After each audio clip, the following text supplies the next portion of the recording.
All right, Shalom. First and foremost, I want to give all praise, honor, and glory to Yahweh, Bahashim, Yahushua, Bahashim, Rakah Kodash.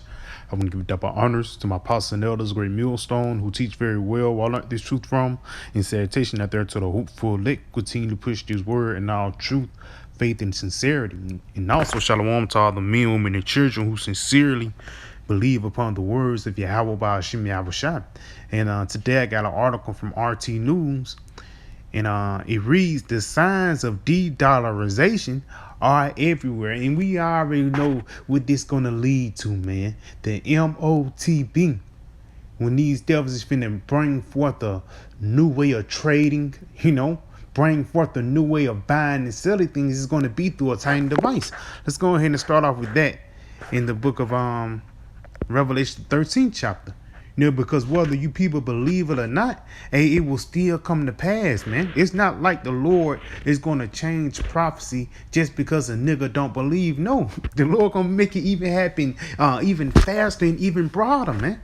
So Ezekiel, the 33rd chapter and the 33rd verse will be made manifest, because it's going to be a point when, $1 million will be useless unless you have a device inside you, man. That's the time that we're coming upon. So let's start right here in Revelation 13, jump it down to verse 16. And it reads, and he causeth all, both small and great, rich and poor, free and bond, to receive a mark in their right hand or in their foreheads. Now right here, let's see what that mark is. Let's go to the blue letter, because this is a physical thing that these devils are going to try to attach unto you, for the lack of better words. Let's go into the word mark. The word mark. Let's just get to the point. Verse B. It says a stamp, an imprinted mark. It says a mark stamp on the forehead or the right hand of the badge of the followers of the anti-Mashiach, because you are anti against the Lord if you take that device. Verse B, definition B, it says the mark branded upon horses. Because ultimately, if this devil tag you, with a Jabberwocky, for the lack of better words, and I ain't saying the Jabberwocky is the MOTB, but if he jab you with a needle and implant a device inside you, then ultimately you're his slave forever now, man. He's tracking you just like he tracked Goyim. Instead of you having a Social Security card and you have to look in your wallet, go through your important papers to find your Social Security card, this devil is going to try to make it so convenient that all you have to do is just scan your hand, man. But that scan is going to show who you belong to, for the lack of better words, man. Let's go ahead and continue on, though. Let's go down to the Strong's definitions. Let's go right here. Get to the point. It says, as a badge of servitude. And that's what these devils are doing, man. They're going to try to make you the ultimate servant by what? Putting this little thing upon you. And they're going to give you a couple shekels. You want 5,000 credits? It come with 5,000 credits, and because it's going to be dainties, for the lack of better words, that comes with it. But those dainties are only going to lead until you suffering, man. So that's why this devil is trying to push forth this Revelation 13 and 16 again. Because again, how is something spiritual is going to be a badge of servitude, man? Because even back in the day, the Hamites, they used to cut people hair a certain way to show who you belong to.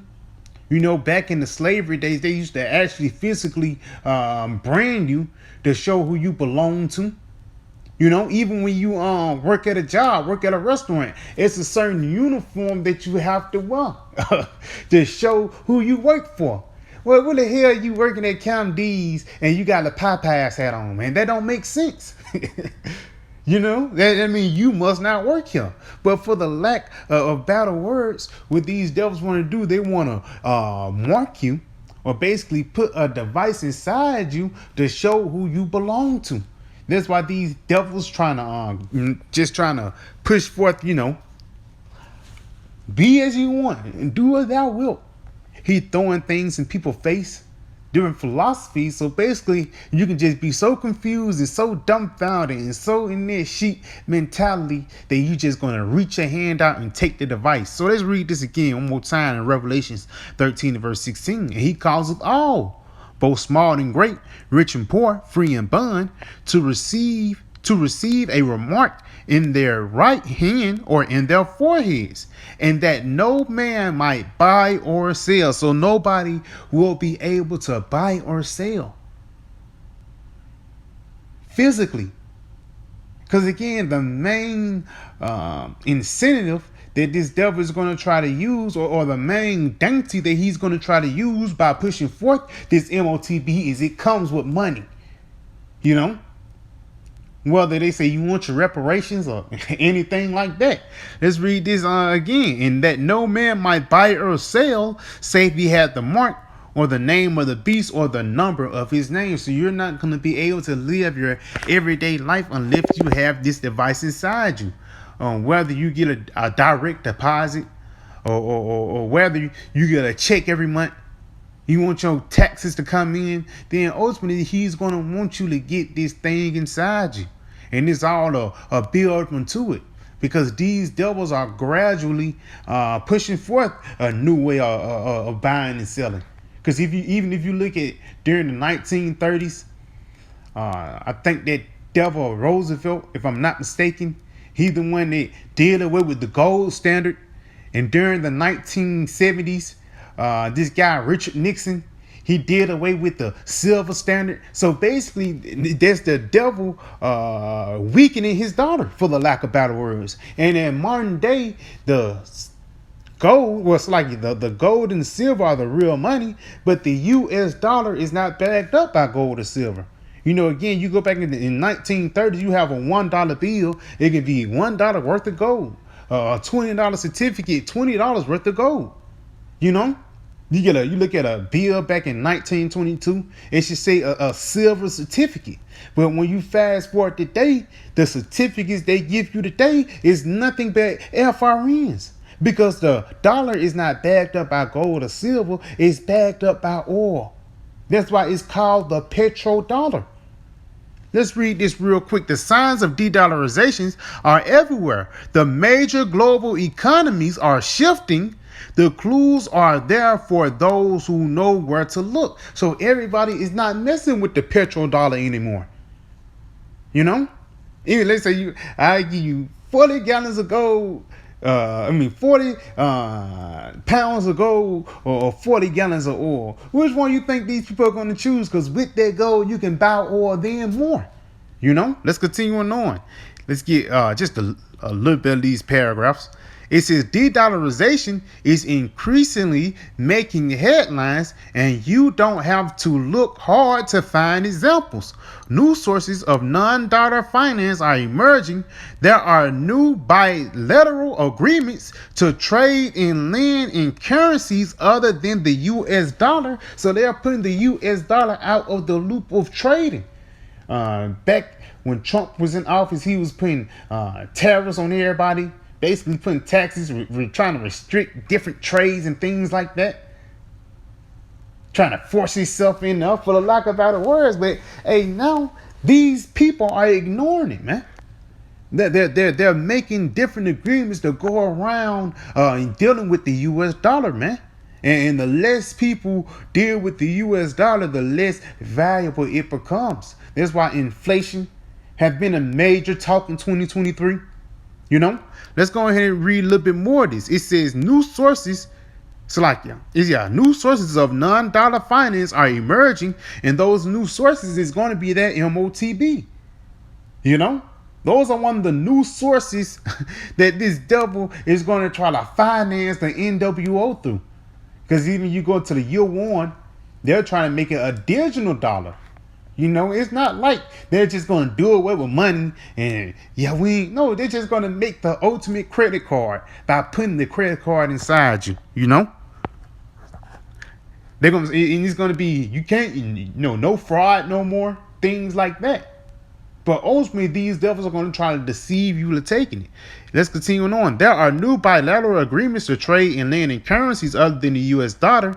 Even more importantly, major oil trade buyers and sellers, Moscow and Radha, as much as Beijing and New Delhi, are agreeing to trade it in non-dollar currencies. So they basically saying they're going to trade petrol without the petrodollar. You know, that's what these devils are doing. And for the lack of better words, that's making the US dollar weaker and weaker. You know, that's why basically it's falling back on the people here. Inflation is finna get ready to hit through the roof, man.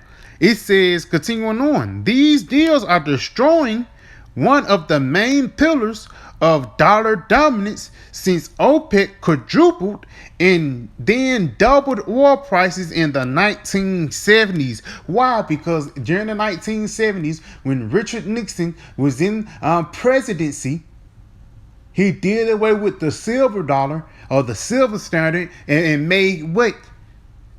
The petrol standard, the petrodollar, you know? Let's continue on. Giving countries around the world a major reason to demand and hold dollars. So that was basically a chess move forcing you to deal with this currency.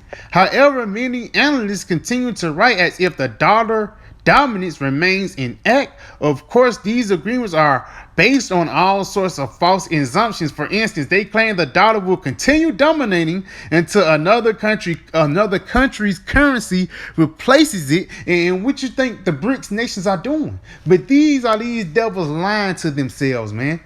Basically, we shall heal Babylon, but she shall not be healed. You know, basically, the dollar is going to bounce back. This ain't nothing. Build back better. That's you basically saying we shall have healed Babylon, but the Lord says she will not be healed. Because it's already written in prophecy for this place to go down, man. Let's continue on, though. It says,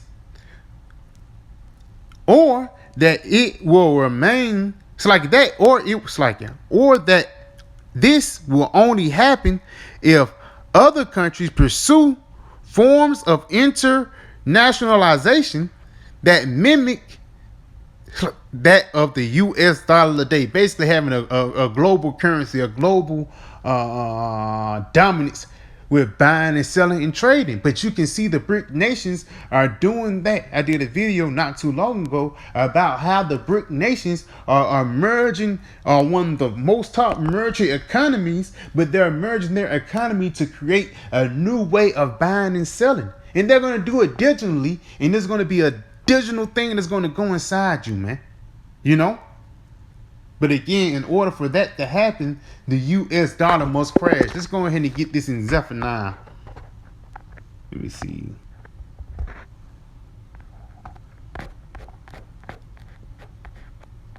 Yep, this Zephaniah 1 and 10. Because soon as the stock market crash, it's going to be a currency that's going to step up to be everybody hero, man. And that everybody hero is going to turn into the form of Esau Edom being the devil, man. You know? Because he's going to do order FKO to push forth the NWO by crashing this dollar and pushing forth the new currency to easily and gradually push you towards the NWO, man. Serving him forever. Zephaniah 1 in verse 10. And this shall come to pass in that day, the days that's coming up, saith the Lord, that there shall be a noise of a cry from the fish gate, and a howling from the second, and a great crashing from the hills. And that's talking about the stock market crashing, man. Because even when you look at the Dow Jones and you look at the stocks, it's basically flopping up and down. You know, like you get the fish out the water and the fish flopping everywhere. It's flopping up and down everywhere, man. But lately, it's been going down, man. Once that fish stop flopping and it just start going down, that's how you know the fish is dead. Is it? No way this thing can bounce back. No way it will get back in the water and be dominant again, man. Because we're watching before our eyes the downfall of our enemies. And a part of the downfall of our enemies is the dollar crashing. Inflation, man. And it ain't like it's just not going to affect us. We just some angry black men that's hate the white man. No, it's going to affect everybody. People that live on top of the hills to all the way to the people that live up in the gutter. That's why in Revelations, the 13th chapter says he calls it all. He's going to push forth in legislation and make it mandatory for you to use this for buying and selling and other things, man. But let's continue on. Verse 11. How ye inhabitants of Maktesh, for all the merchant people are cut down, and all they that bear silver are cut off. Now you can say Maktesh, for the lack of better words, in the ancient world, there was a city of buying and selling and trading, man. And for the lack of better words, modern day Maktesh can be Wall Street. People buying and selling stocks and things like that. But what happened back in the 1930s during the Great, it's like at the end of the 1920s during the Great Depression, when the stock market crashed, between 1920s and the early 1930s. What happened when the stock market crashed? Those people on Wall Street started killing themselves because everything that they invested in, they lost, man. It's going to be a heavy day when the dollar falls, man. That's why it's a major talk. Nobody went talking about the many currencies that fell in Africa or even the currency that fell in Venezuela, man. It got to a point the inflation was so high, $100 bill was just laying in the street because you couldn't do shit with it, man. So this new way of life is finna soon come to this Western world. And that's why I said it ain't hard to look if your eyes is open, man. So yeah, I can just a quick little video. I pray it was edifying. I want to say call Allah Yimla Yahweh Bahashim Yahushai Bahashim Rakakwadash Shalom DTA in the Bible.